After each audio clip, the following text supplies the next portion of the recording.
j'ai trouvé un café bar tabac il y a 8 ans et demi maintenant, qui était proche de chez moi. Et du coup, voilà, je me suis lancée dans l'aventure. Très vite, les gens demandaient un restaurant et du coup, j'ai créé un restaurant sur la commune de Bressolles. À bientôt!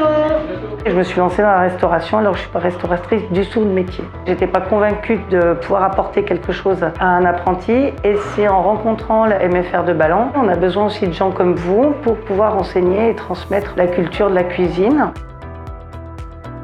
Je suis rentré chez les Compagnons en tant que charpentier à l'âge de 16 ans, j'ai fait mon CAP. Après ça, j'ai fait une première reconversion en CAP cordonnier bottier, toujours chez les Compagnons. J'ai fait mon tour de France, je suis actuellement compagnon du devoir cordonnier bottier. Et là, je suis en reconversion cuisine. Avant la charpente, à l'âge de 13-14 ans, j'avais déjà commencé à bosser dans des restaurants, histoire de voir un petit peu comment ça se passait. J'ai toujours été fan de la cuisine.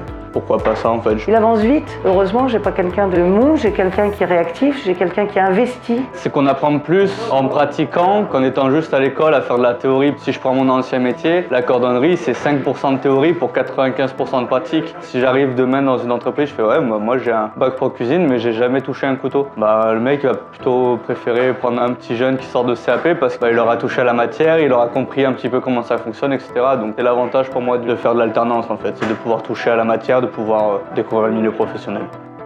Mais par contre, pour moi, c'était un défi, c'était d'essayer d'apporter quelque chose à quelqu'un, de me dire que je pouvais transmettre quelque chose, ça pouvait être très intéressant. Et puis le défi, voilà, d'accompagner un jeune sur la voie et de la culture de la cuisine, de la culture de la table, la culture de la convivialité. Pour moi, c'était important. C'était de savoir aussi si moi, je pouvais aider quelqu'un à pouvoir décrocher un diplôme, notamment le CAP de cuisine, que je n'ai pas. Pour le coup, je me suis donné le défi de le réussir avec lui. Donc moi aussi, je vais passer le CAP avec lui.